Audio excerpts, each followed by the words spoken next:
For the second time in recent NHL history, the NHL's Pacific Division's best, the Vegas Golden Knights and Edmonton Oilers, are set to match up in the Stanley Cup playoffs.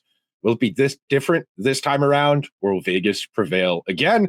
On today's crossover edition of Locked On Oilers and Locked On Vegas Golden Knights.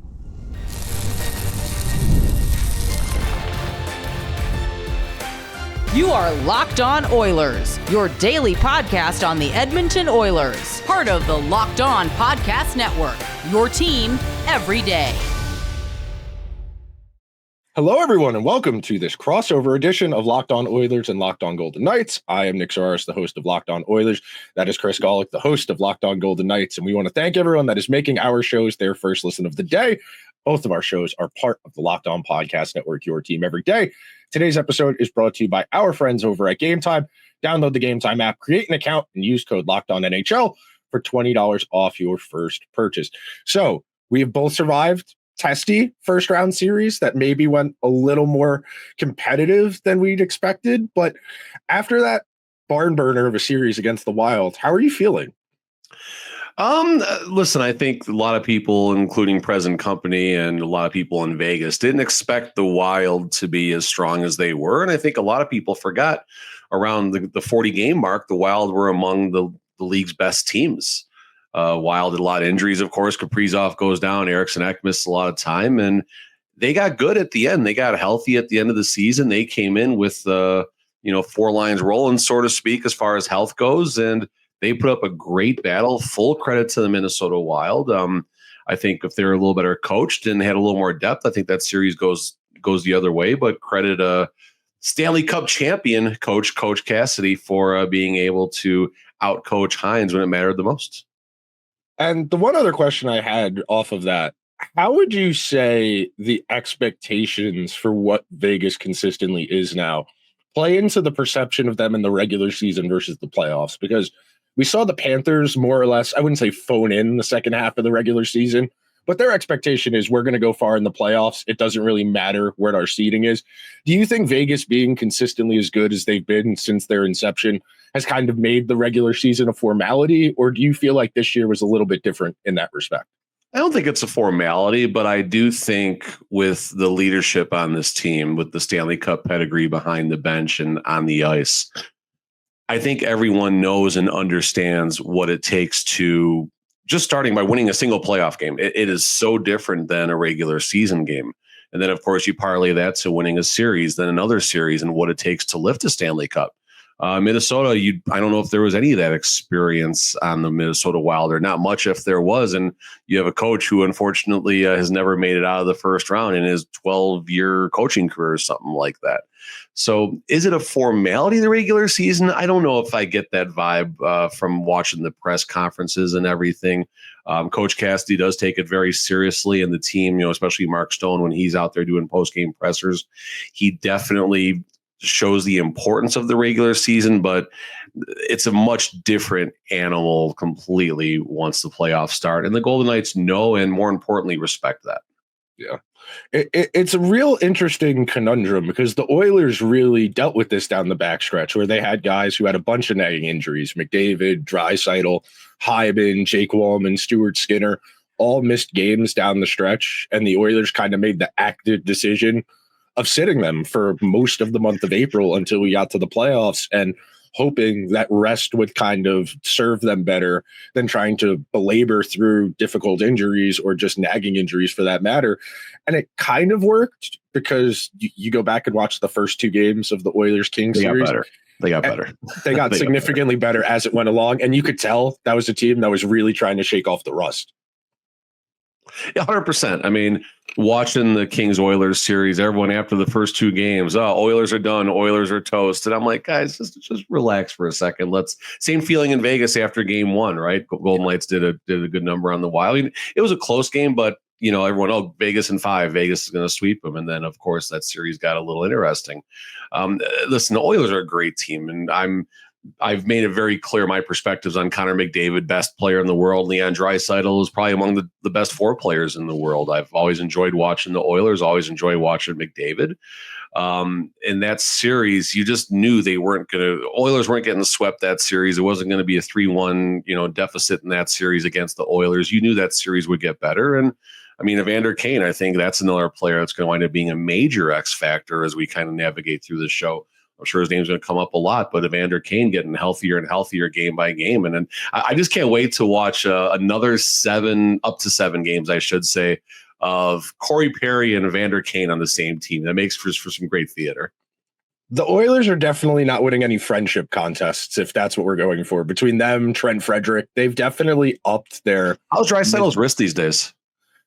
It's a great question. It's a great question. And these are things that you have to consider, because the Oilers have kind of, I don't want to say have put the morality clause on the back burner, but to some degree, they've continuously looked at these guys who, for whatever reason, other teams have said they're not worth the headache, whether it's Perry, whether it's Kane, and in Trent Frederick's case, just the Bruins didn't want to run the risk of not getting anything for him dealing with nagging injuries. But yeah, I think the Oilers made a real conscious effort to do that after the way the series against Vegas went the last time around, that they needed a little more ruggedness. They needed a little bit more of a conscious forecheck and just be harder to play against. And not just in terms of being good, but in terms of just being miserable to play against. That's really something the Oilers really brought out. In that Kings series, game 4 and 5 in particular, they were just miserable. They were tormenting the Kings for 5 straight periods, and it was kind of bullying at a certain point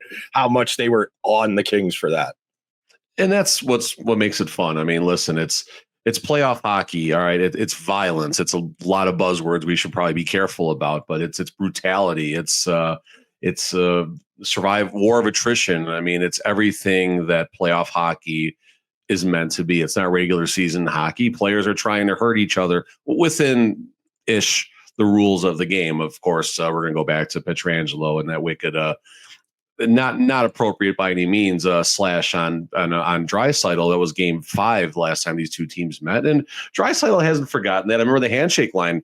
Draisaitl blew him off in the handshake line. I don't know if Pietrangelo tried to apologize or at least just show some sportsmanship, but Draisaitl wasn't having any of that. So I definitely look forward to see how the response is going to be. Question for you, and this is something I've asked David Staples. I'm sure you know who that is, and something I've asked Oilers fans. What is going to be Chris Knobloch's go-to? We know he's going to, if the game is in the balance, it's going to be triple shifting McDavid and Draisaitl. You know that they're going to be on the same line. He's going to triple shift him. What can he do besides that? What can he do that maybe Coach Cassidy is not expecting in this series? That's something I've been asking a ton of Oilers fans, and no one gives me an answer. So I'm curious if you have an answer. So it's going to sound very weird, but when the Oilers have been in peril this year, their go-to has been putting Corey Perry with Draisaitl and McDavid, because he will occupy the net front. Yep. He will constantly be screening the goalie. He's still got decent hands for a guy who's 38 years old. He's a good player. He's still a hockey player. It's just he only can give you 12 minutes a night. It's crazy that coming into the year, the expectation was this wasn't going to be a guy who was in the lineup every day. This was going to be a 50 to 60 start type of guy that based on the matchup, you would use him.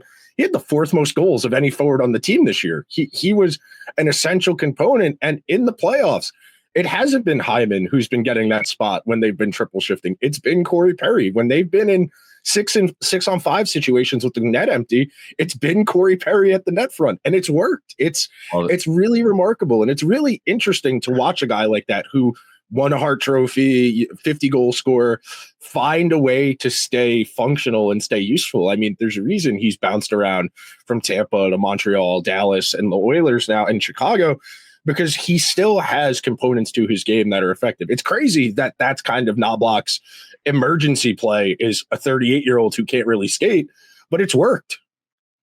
Corey Perry, 19 and 11, 30 points in the regular season. Looks like 3 points in the playoffs so far. So that'll certainly be fun to see Corey Perry's impact on the series, not just as being an older Brad Marchand rat, but, just kind of see what else he can do. And then I guess my other question here, and VGK legend Calvin Pickard, by the way, a little storyline for some of the Oiler fans who might not know this. Pickard, I believe he did a Twitter post. He created a mask in honor of the Vegas Golden Knights, and It was like almost like a thank you to the fans type. I forgot the exact specifics behind it. And it was just weeks before the regular season.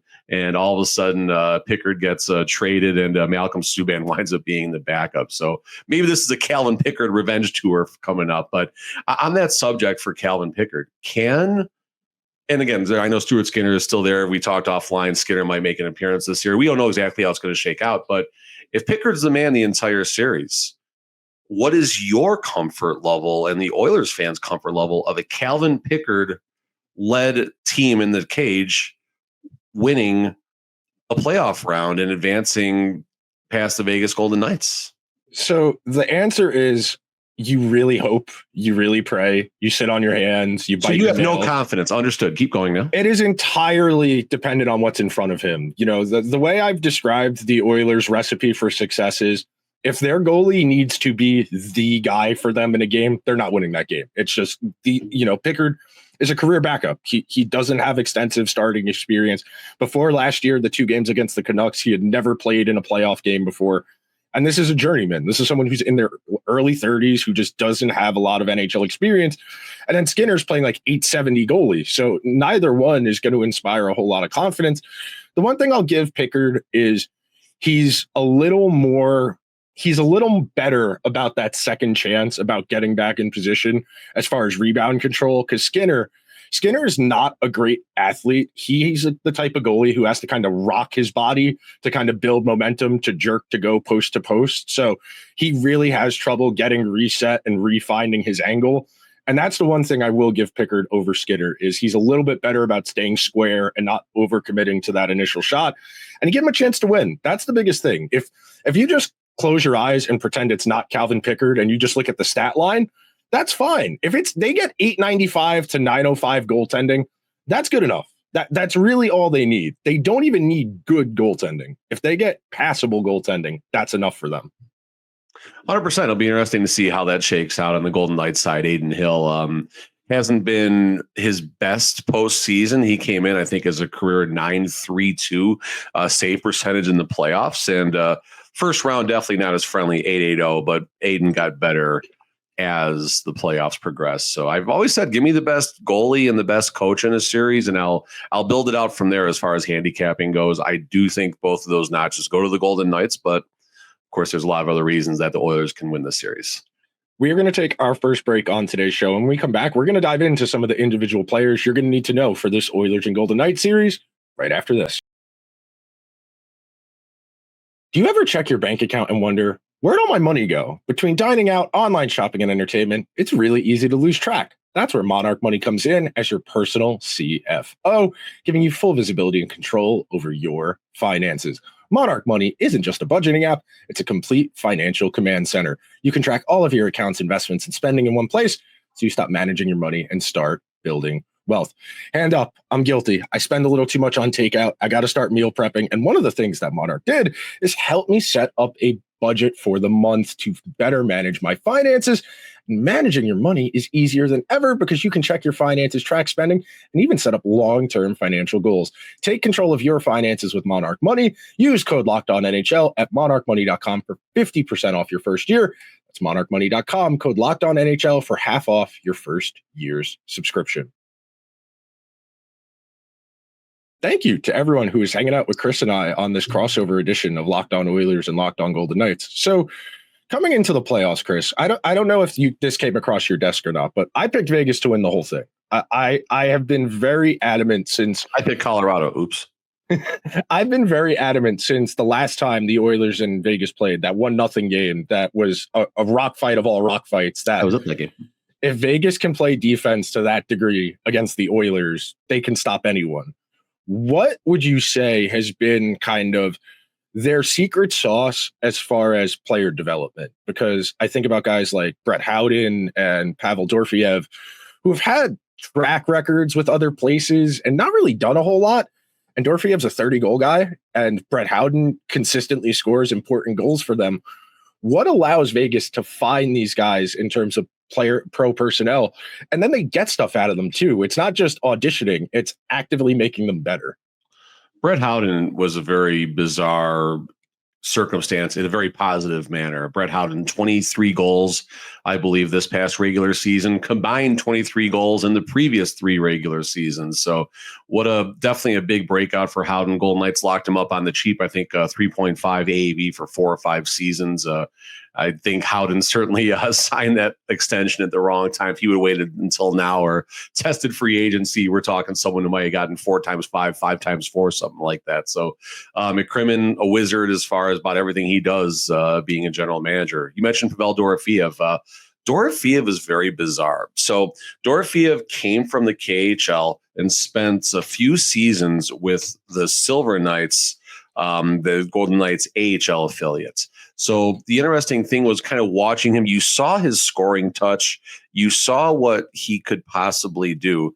But what gets me on this is the Golden Knights, he had, and as far as the KHL, he had about 70 games in the KHL, and then all of a sudden the Golden Knights draft him and bring him on over. Not a lot of experience. Like a lot of KHL players, you see they're around for a little bit longer, and then they get drafted, spend a little bit of time. But in this situation, not a lot of games in the KHL.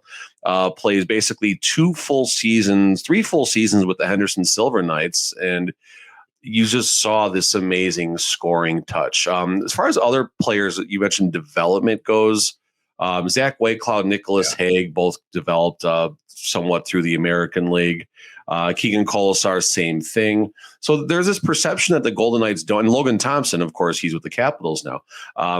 There's this perception that the Golden Knights don't really develop players, and they've done an okay job at developing some talent. They've traded a lot of talent away, but the talent they've traded away have become the likes of Jack Eichel and Mark Stone and Pietrangelo and all these, or it's created space to at least make these deals. So Golden Knights do a little more player development than maybe people respect, I think is the best way to say that.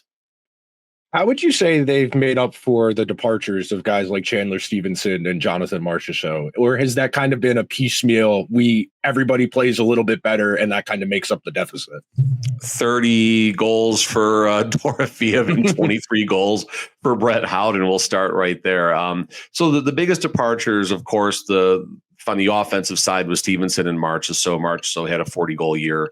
And of course, the tumultuous, I don't know what word I'm looking for, off season happens where a deal doesn't get made in Vegas, and that plays out through the media. Chandler Stevenson is the quietest 50, 60-point player, probably in the NHL. Did the same thing when he went to Seattle Kraken. You got Mike Amadio, who could chip it up and down the lineup. Brett Howden has kind of taken Mike Amadio's role, but done it in a much more visible fashion.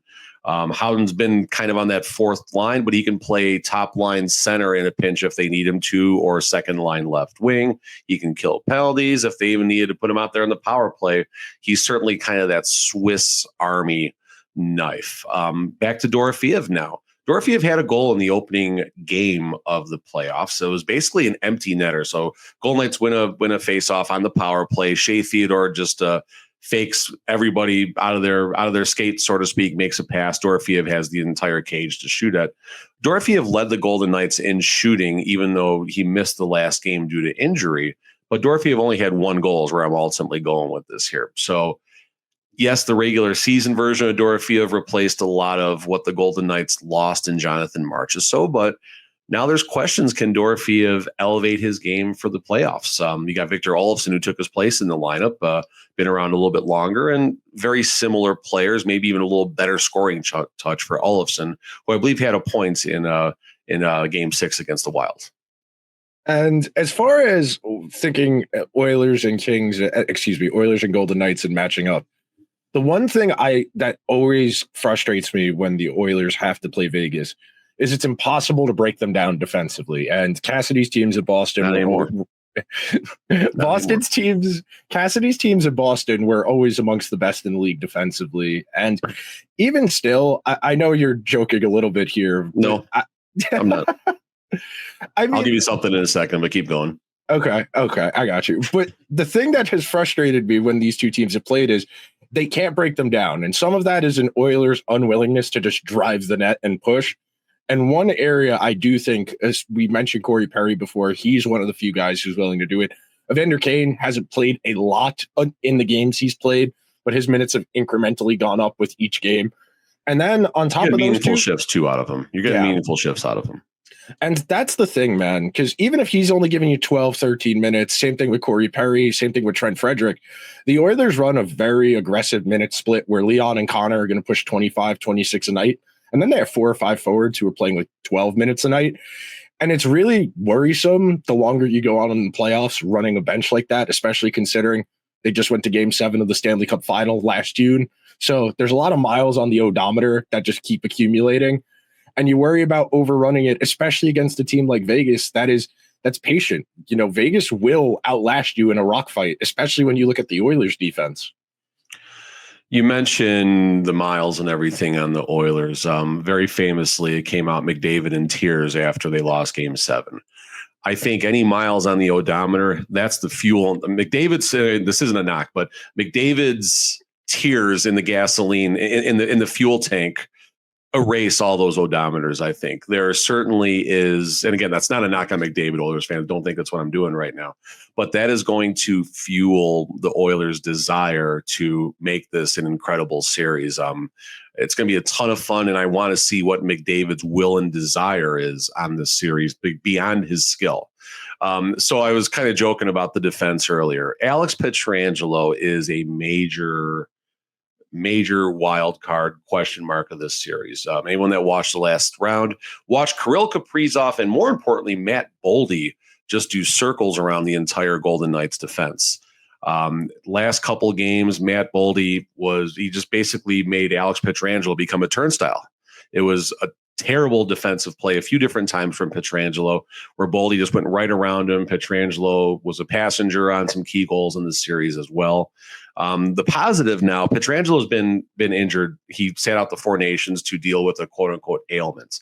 That ailment has not gone away by any means, but the positive, and this is for both teams now, I believe it's going to be 5 calendar days between games. So both teams have had a chance to get a little bit healthier. If Pietrangelo goes from 64% to about 79% with this time off, then the Golden Knights, I think, will be okay as far as you don't neutralize McDavid, but you certainly slow him down. And William Karlsson has done a good job of that. The Golden Knights are going to continue, it looks like, with their top line of being Jack Eichel, William Karlsson, and Mark Stone. They will be out there shadowing McDavid any second he is out there. So they're going to look to take his time and space away as best they can. But back to Pietrangelo. If Pietrangelo is a little bit healthier than the Golden Knights, I think will be okay. But if Pietrangelo is the same version of himself in round 1, McDavid, he might reverse his stat line from 2 goals and 9 assists to 9 goals and 2 assists by game 3. It's not out of the realm of possibility. We are going to take our second and final break of today's show. And when we come back, we will break down the X factors and we will pick the series coming up next. Scaling your business requires the right expertise at the right time. With Upwork, you can find specialized freelancers in marketing, development, design, and so much more. These experts are ready to help you take your business to the next level.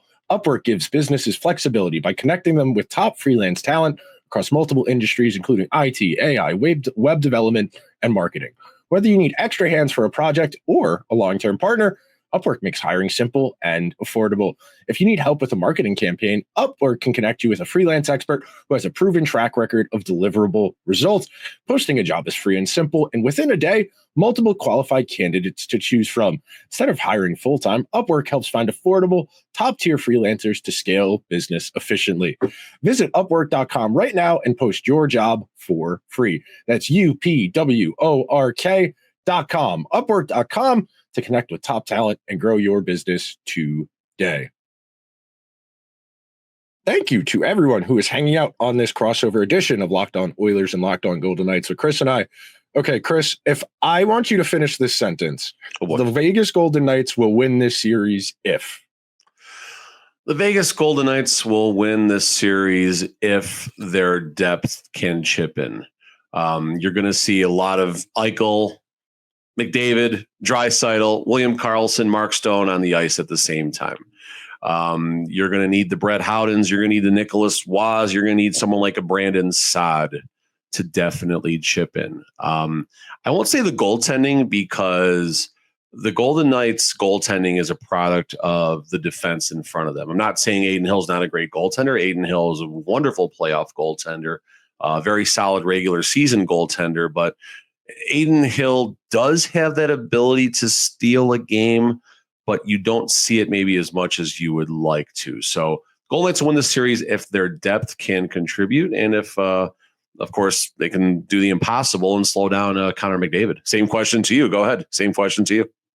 It's not going to sound very original, but it's the same thing. The Oilers' depth is how they turned that series against the Kings around. McDavid, Draisaitl, and Bouchard dragged them through 2 games. And through those first 2 games, it was a disaster. Nurse was on the ice for 9 goals in 2 games between even strength and penalty kill. I saw Darnell Nurse has like 24 minutes of ice time. I love that. More Darnell Nurse, please. More Darnell Nurse is so volatile. He might be the single biggest volatility in the entire playoffs as far as he makes a good play versus he makes an unconscionably bad play.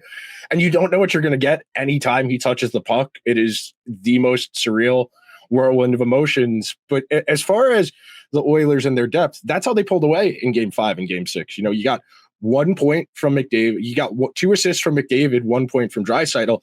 Most people, 3 points over 2 games for 2 players. Okay, good. From those guys, you would expect the Oilers to lose if those guys aren't chipping in on the score sheet. So the fact that they were able to get goals from Adam Henrique and Corey Perry and Connor Brown and John Klingberg came back from the dead to be an effective skater for 18 minutes a game.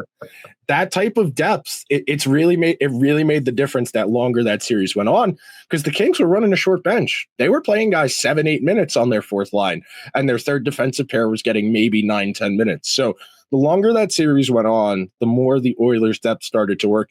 And I think they found a lineup configuration they kind of like. And it's way too top-heavy for my taste, but it worked for 2 games. So I give benefit of the doubt to Chris Knoblauch. But running McDavid, Draisaitl, and then either Perry or Hyman, and then the second line, if it's not Hyman on the first line, it's Hyman, Nugent Hopkins, and Evander Kane, to play more of a traditional, possession, cycle, forecheck, hold the puck down at the other end type of line, as opposed to just raw offense. But at the same time, I don't really trust a Connor Brown or a Matthias Janmark or an Adam Henrique to contribute a goal every game, every other game. That's asking a lot from guys who just aren't proven offensive players. Or in the case of someone like Henrique, someone like Nugent Hopkins, just older now. Henrique's got a lot of miles. He's 35, 36 years old. I don't expect a whole lot from him in this series, but you got that one timely goal. That swings a lot for them. Yeah, I mean, for me, I think the biggest X factor beyond everything we've talked about so far, it's coach versus coach. Mm-hmm. I am a big believer that in a 7-game round, there's no important person as far as the coaching staffs go. And Knoblauch has the benefit of, okay, Draisaitl, McDavid, go get him. Dan Aykroyd, go get him. Ghostbusters reference there. Getter, that's what it is. And can Knoblauch find that additional gear like we talked about? You said Corey Perry is kind of the wild card, the X factor, the double X factor, if that makes any sense. But Cassidy made a big move in getting William Karlsson on the top line, which helped at least slow down Boldy's and Kaprizov's effects on the remaining games. And the Golden Knights didn't lose a single game when Eichel and William Karlsson were on the same forward line. So we'll see if that looks like it's going to continue based on the initial reports. But Coach Cassidy is not afraid to go full line blender. He's not afraid of the big move. There's nothing. I mean, being a Stanley Cup champion coach, I think, takes the edge off a lot to what you do behind the bench. So Cassidy comes in relaxed. Cassidy comes in understanding what needs to be done. And he had a plan before to slow down McDavid. We'll see if that continues. It's curious because Chris Knoblauch doesn't have a long track record. He's got 2 seasons under his belt. And so far throughout the playoffs in both runs, he's always pushed the right button, whether it was going from Skinner to Pickard last year or this year, putting Philip Broberg in the lineup in last year's playoffs, finding the right permutation of the penalty kill that was so great for them last year, which frankly needs to be better. I don't know if you're familiar with what the Oilers have done on the penalty kill in the playoffs so far, but it's been a disaster. It was the worst penalty kill in the first round. Through the first 2 games, they were killing off 40% of the King power plays, and it got better as the series went along. But if the Oilers are going to win this series, it's likely going to be on special teams. And the 5-on-5 play, I expect Vegas to carry a majority of the 5-on-5 play, especially in the non-McDavid Draisaitl minutes. So with that in mind, with the goaltending edge in Vegas's favor, the Oilers are going to really need their special teams to be the difference maker, to fill in that gap, just because 5-on-5 play, Vegas, I expect a lot from. One, I will say this is an odd role reversal right now. The Golden Knights are the power play merchants now, not the Edmonton Oilers. Golden Knights second power play in the regular season. And I guess I'll just put a bow on things, and I respect Edmonton. I think Edmonton's a great team. They're one of my favorite teams to watch outside of the Golden Knights, but I'm going to go against the grain. I'm going VGK in 5. I am going to pick the Golden Knights, and it's going to be in 7 games. I think Vegas's depth is just a smidge better. I think Bruce Cassidy is one of, if not the best coaches in the league, and I do not trust the Oilers goaltending at all. If Pickard keeps proving me wrong, great, but there's a reason. He's a career journeyman. Eventually, the career journeyman turns back into a career journeyman. 100%. I mean, we've seen some of these stories where the backup winds up carrying the team. Being a Chicago Blackhawks fan, I saw what Antti Niemi did once, and Corey Crawford, not necessarily a career backup, but not the greatest of goalies. So I've lived that world where you watch the non-household name win a Stanley Cup, or what John Gabriel, or the Ducks goalie Jigger. Yeah, Jean what he did, how he carried a team to victory. So you never know. You never know. Yeah. It's going to be a great series, and always love when Edmonton comes to town. Always love chatting with the Oilers fans when they're here. It's going to be such a great time. But that will do it for our crossover edition of Locked On Oilers and Locked On Golden Knights. Thank you to everyone who made this their first listen of the day. Be sure to check out Locked On NHL and Locked On NHL Game Night wherever you get your podcasts, or over on YouTube. Everyone enjoy the Stanley Cup playoffs.